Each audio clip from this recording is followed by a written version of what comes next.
Kisah Keris Wogonoso dan Sapu Injem untuk Sobat semua. Selamat menikmati. Salam sejahtera dan bahagia untuk Anda keluarga. Salam budaya.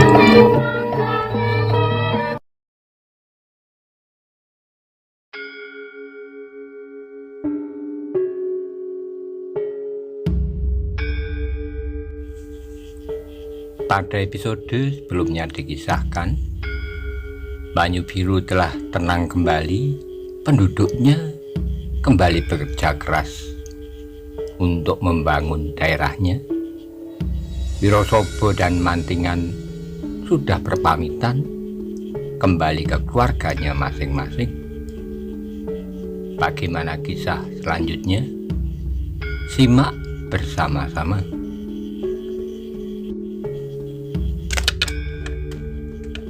Sementara Maiso Jenar menunggu di Banyu Biru, maka Kebo Kanigoro telah mulai dengan persoalannya sendiri.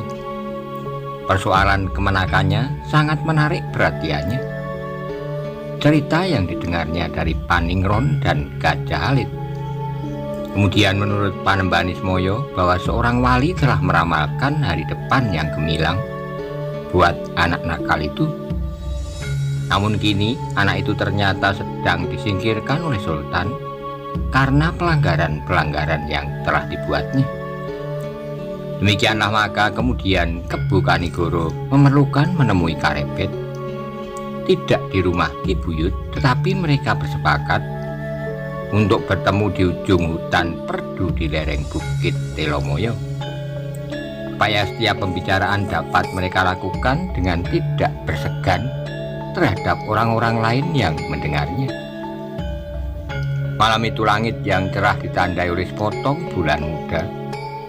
Kebo Kanigoro duduk di atas sebuah batu padas. Dan Karebet dengan wajah yang tunduk duduk di hadapannya, seakan-akan seorang tertuduh yang sedang menunggu keputusan tentang dirinya. Karebet, kata Kebo Kanigoro perlahan. Karebet mengangkat wajahnya sesaat, namun kemudian ditundukkannya lagi. Yang terdengar adalah suaranya Paro. Ya Paman, aku telah mendengar beberapa cerita tentang dirimu di istana, sehingga akhirnya kau terpaksa disingkirkan karenanya. Menurut para perwira yang datang ke Pamingit, kau telah membunuh seorang yang bernama Dadungawuk hanya dengan sadak kinang. Namun dari pancaran senyumnya aku dapat membaca bahwa bukan itulah yang telah kau lakukan. Nah, sekarang aku ingin tahu apakah sebabnya kau diusir dari istana. Wajah Mas Karebet menjadi semakin dalam, dadanya berdebar-debar semakin lama semakin cepat, hingga kemudian mulutnya malah menjadi serasa bungkam. Katakanlah Karebet, desak Kebo Kanigoro. Karebet menarik napas dalam-dalam untuk menenangkan hatinya. Kemudian dengan ragu-ragu ia menjawab, bukan semata-mata salahku Paman. Kembali Karebet terdiam, dan kembali Kebo Kanigoro mendesaknya. Apa yang terjadi? Sikap Putri Sultan terlalu baik kepadaku, jawab Karebet terbata-bata. Lalu aku pun bersikap baik kepadanya, jawab Karebet. Hanya itu? Karebet mengangguk. Ya. Karebet terkejut ketika pamannya membentaknya. Hanya itu? Oh, tidak Paman, saut Karebet cepat-cepat. Lalu, pergaulan kami menjadi semakin baik, jawab Karebet. Mula-mula aku mengharapkan lebih dari itu, tapi ternyata perasaan kami masing-masing berkehendak lain. Tapi ternyata Sultan tidak senang melihat pergaulan itu. Agaknya karena aku tidak lebih dari seorang lurah Tamtomo pada waktu itu. Kau tahu bahwa Sultan tidak berkenan di hatinya. Karebet mengangguk. Tapi kesalahan itu masih kau lakukan. Karebet menjadi bingung, tetapi ketika Kebo Kanigoro mengulangi pertanyaannya, maka jawabnya, ya, tapi bukan maksudku. Aku mencoba untuk menjauhinya. Tetapi setiap kali kami selalu bertemu, aku dalam tugasku sebagai seorang tamtomo. Sedang Putri Sultan itu entahlah apa saja yang dilakukan di luar keputren. Kebokanigoro mengangguk-anggukkan kepalanya. Ia mempercayai sebagai cerita kemenakannya. Namun ia tahu pula sifat-sifat anak itu. Kemudian terdengar kemenakannya itu berkata pula, kemudian akulah yang menerima akibat dari pergaulan kami itu. Sultan marah kepadaku, sehingga akhirnya aku dipindahkannya. Kau tidak mengatakan sebenarnya apa yang terjadi kepada Sultan? Aku telah mencoba, jawab Karepet. Tetapi ada orang ketiga yang berkepentingan dengan keputusan Sultan itu. Kebokanigoro mengerutkan keningnya.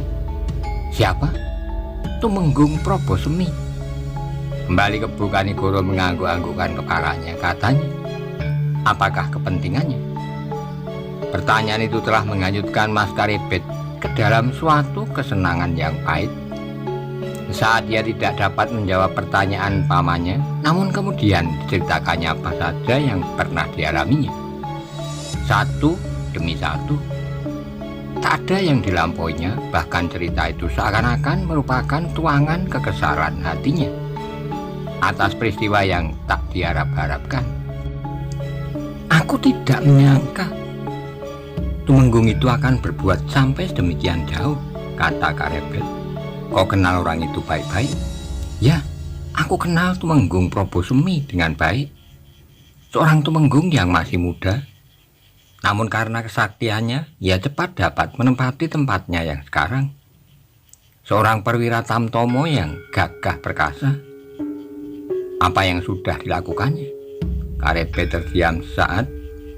Dicobanya untuk mengingat-ingat peristiwa-peristiwa yang pernah terjadi.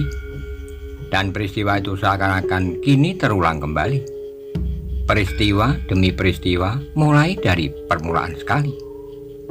Pada saat itu pergaulan Karepet dengan Putri Sultan belum diketahui oleh siapapun. Mereka masih dapat merahasiakan getaran-getaran perasaan mereka.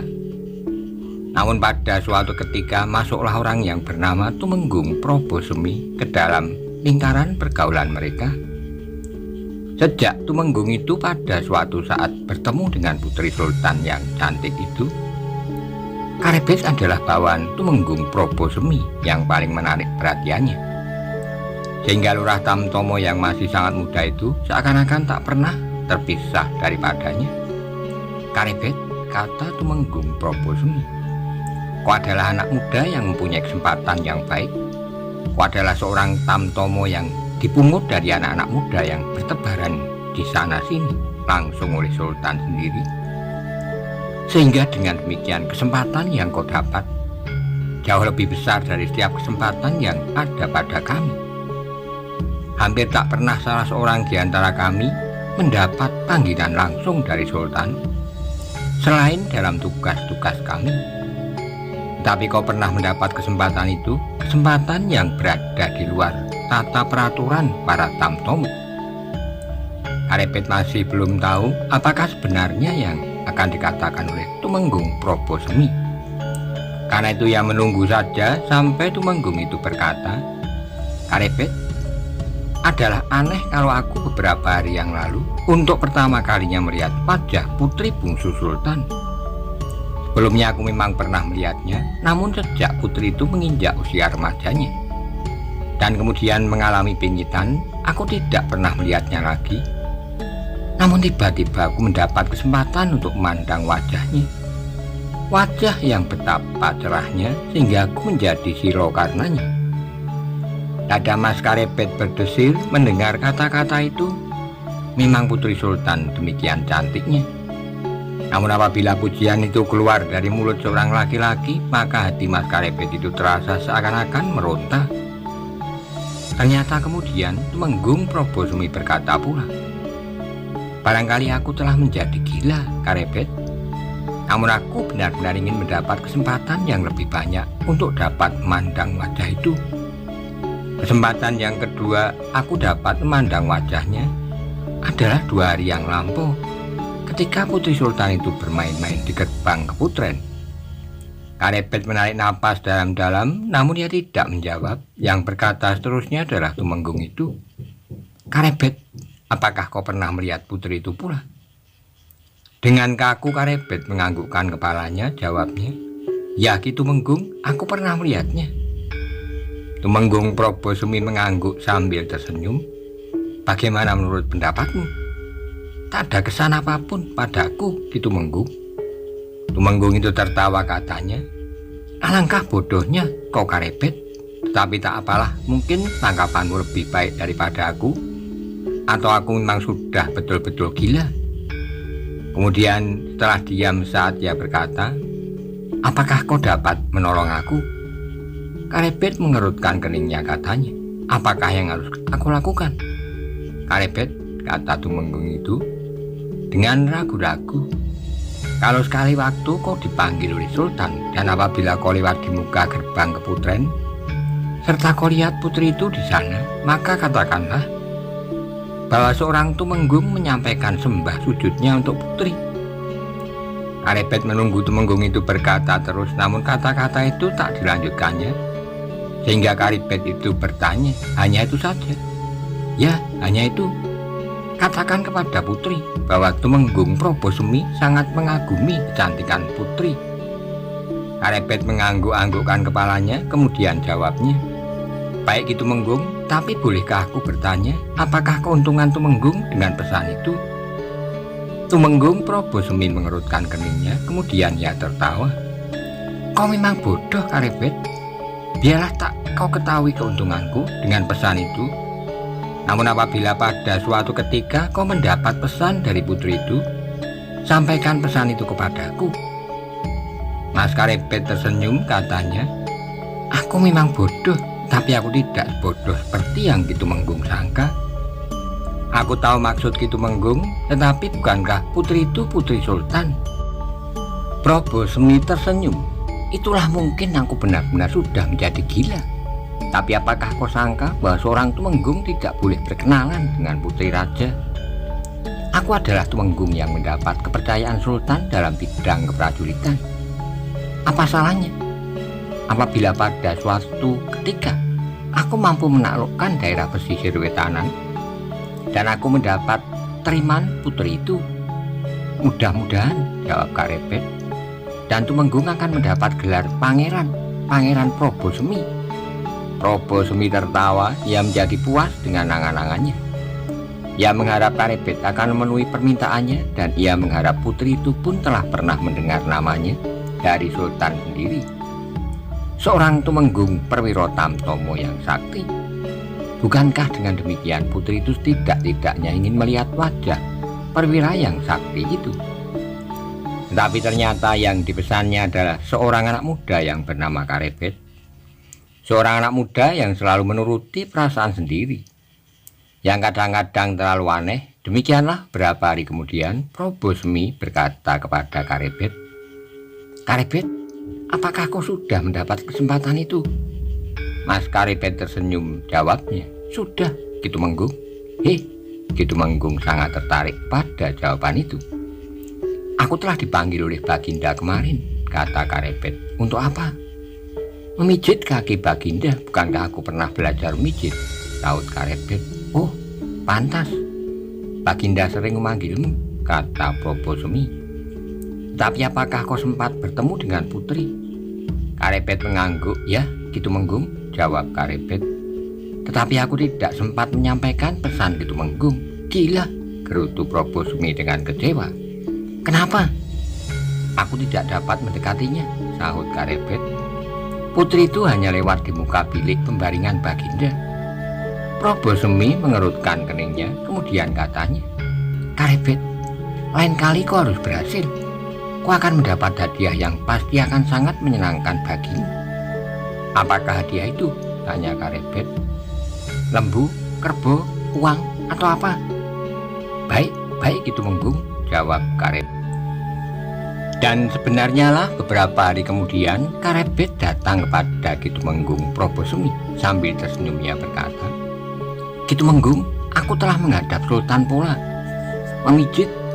Bertanya Probosemi. Ya, Aku memijit Sultan sehingga Sultan tertidur, berkata Karebet. Ah, biarlah Baginda tertidur, tetapi bagaimana dengan pesan itu? Itulah yang akan aku katakan. Ketika Sultan tertidur, maka putri itu lewat di muka dengan Sultan. Ternyata putri baru saja menghadap ibunda dan akan kembali ke Keputren bersama 2 orang embahnya. Kau sampaikan pesan itu? Karebet menggeleng. Tidak, gitu Menggung. Gila, teriaknya. Apakah kau juga gila seperti aku, Karebet? Namun kau gila, sebenarnya gila, sedang aku gila karena gadis itu. Karebet hanya tersenyum saja, katanya. Apakah Ki Tumenggung tidak keberatan seandainya kedua mbaknya itu mendengar? Jangan, potongnya. Nah, itulah sebabnya, sahut Karebet. Lain kali akan aku coba. Tapi berapa hari kemudian Karebet menemui Prabu Semi dengan wajah yang sedih. Prabu Semi terkejut karenanya. Maka dengan tergesa-gesa terdengar ia berkata, bagaimanakah dengan pesan itu, Karebet? Karebet masih tetap terpekur dengan wajah muram. Perlahan ia berkata, Ki Tumenggung, kali ini aku telah benar-benar dapat bertemu dengan putri. Sahut Prabu Semi. Kau sampaikan pesan itu? Ya, jawab Karebet. Nah, ternyata kau tidak sebodoh yang aku sangka. Tapi kenapa kau bersedih?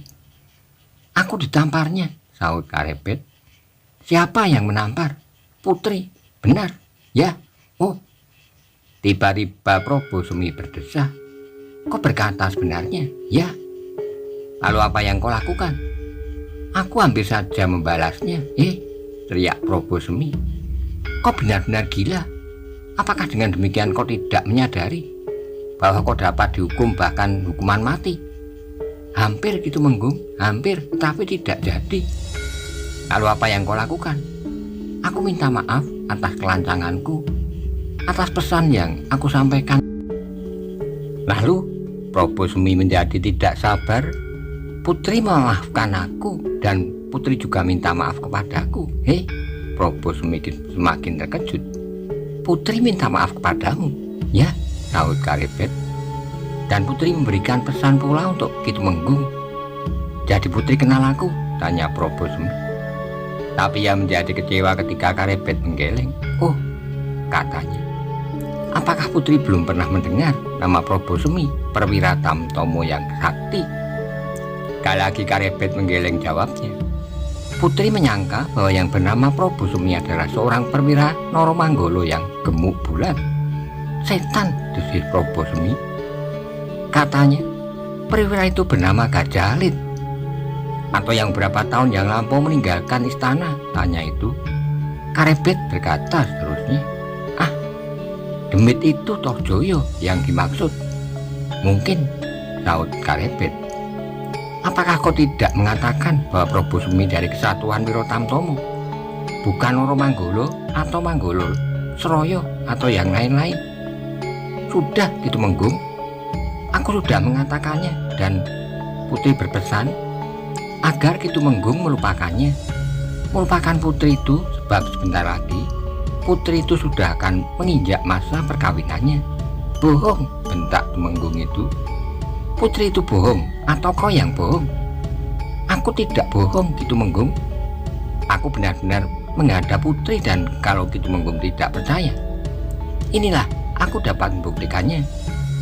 Ki Tumenggung Prabu Semi menarik keningnya. Ia melihat Karebet mengambil sesuatu dari ikat pinggangnya. Kemudian ditunjukkannya kepada Prabu Semi, dan inilah kesalahan Karebet yang terbesar yang telah menjerumuskannya pada keadaan yang pahit, sehingga akhirnya ia terpaksa diusir dari istana. Bahkan hampir saja jiwanya menjadi korban pula karenanya. Prabu Semi itu menggigil ketika ia melihat di tangan Karebet tergenggam sekuntum bunga yang telah layu. Tumenggung itu segera mengetahui maksud Mas Karebet. Ia tahu pasti bahwa Karebet berbohong. Ia tahu pasti bahwa Karebet mengatakan kepadanya bahwa harapannya itu tidak lebih daripada setangkai layoning kembang. Karena itu Prabu Semi menjadi marah. Wajahnya segera menjadi merah menyala dan giginya gemeretak. Karepet terkejut melihat akibat permainannya. Ia memang ingin bermain-main dengan Tumenggung, tetapi ia tidak menyangka bahwa akibatnya akan sedemikian parahnya. Tumenggung yang marah itu dengan serta-merta menarik bajunya, sehingga tubuh Karepet hampir terangkat karenanya. Dengan gemetar Probosumi berkata, "Kau menghina aku, Karepet?" "Tidak, Ki, tidak," sahut Karepet.